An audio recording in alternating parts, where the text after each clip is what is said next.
France's defence minister pledges further support to Kyiv, while Moscow doubles down on its military aims in Ukraine. Brussels discusses possible measures for a coordinated approach on Chinese travellers after Beijing announced the easing of travel restrictions. Kosovo roadblocks to be removed from today, says Serbia's president.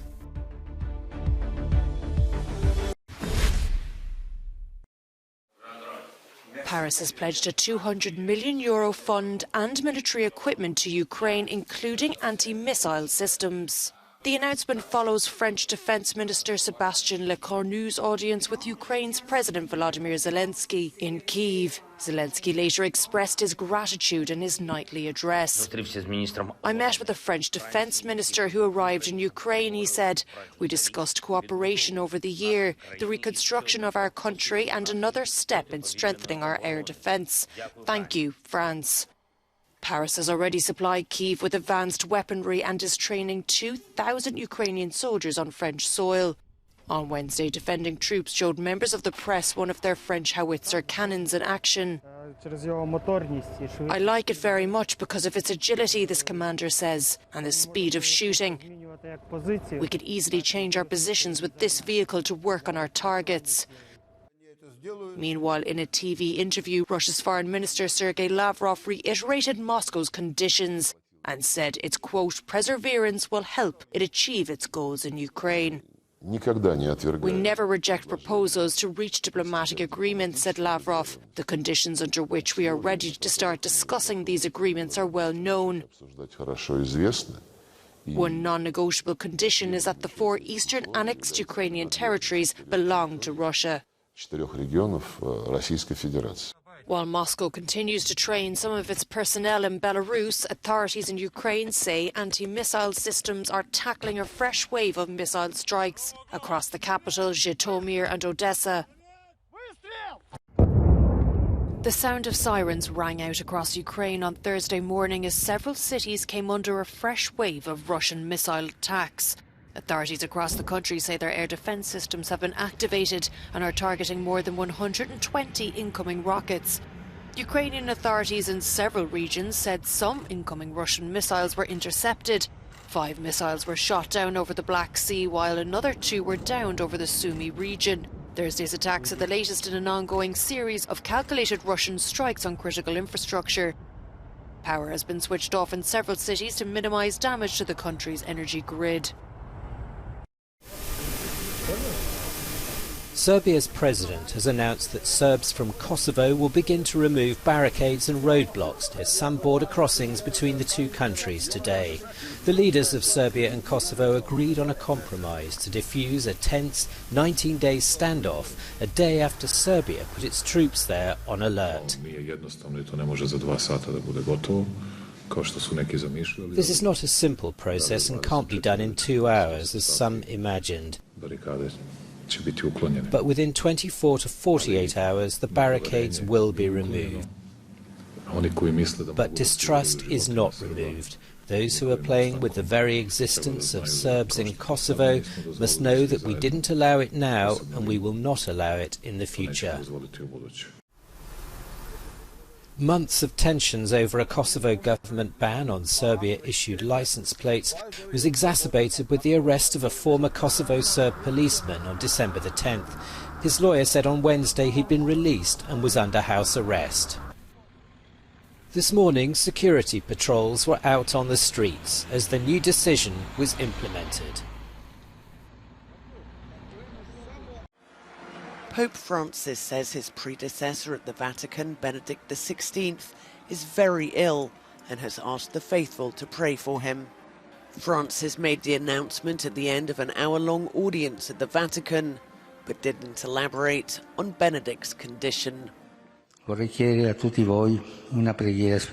would like to ask you all to pray a special prayer for Pope Emeritus Benedict, who in silence is supporting the Church. To remember him because he's very ill, asking the Lord to console him, to support him.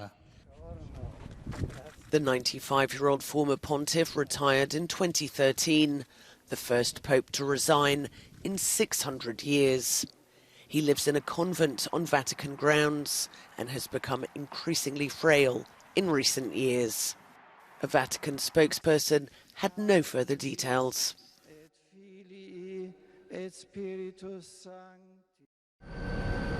The United States is slowly recovering from a record-breaking storm that killed at least 60 people.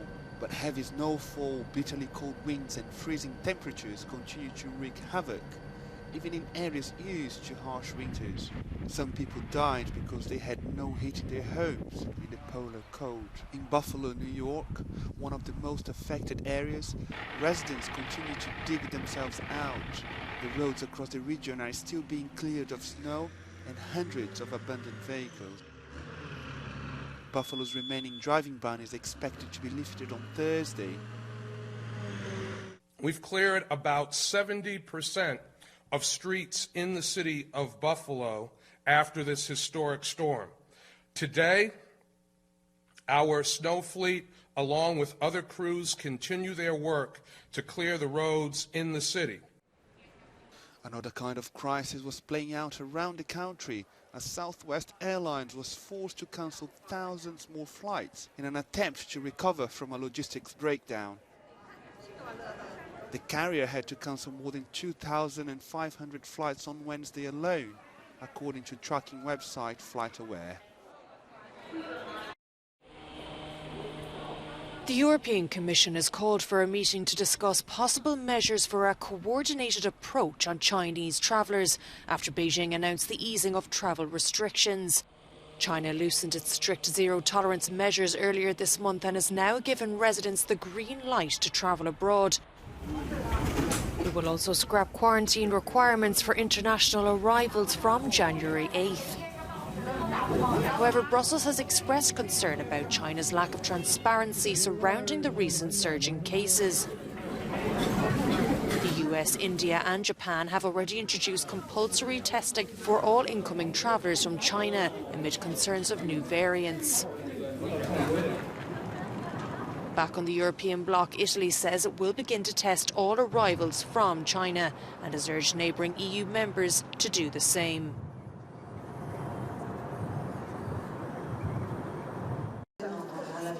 The director of Moroccan film The Blue Kaftan, that looks at same-sex relationships in the conservative country, says she hopes it will provoke debate and help challenge taboos. The picture shared the jury prize at the Marrakesh Film Festival and has been shortlisted for an Oscar in the International Feature Film category. I think that today we are starting to become more open because we're starting to see articles in the media that talk about people from the LGBTQ+ community. Whereas before, they were never mentioned. In other words, they're starting to exist in the eyes of society and in the media. Which is already a big step forward, but I think we are still quite far away.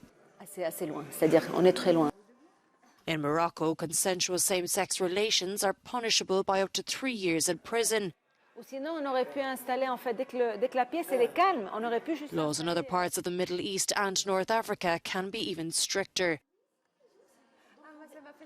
What I want to achieve through this film is creating empathy for the characters, getting to know them, giving them a chance to understand who they are, to love them as they are. And that is why it's a film about love for me above all. It's not a film about homosexuality. It's a film about love. And I really think that nobody has the right to tell us who we can or cannot love, no matter where we live in the world. Tuzani says it pains her to see members of the LGBTQ community living in fear.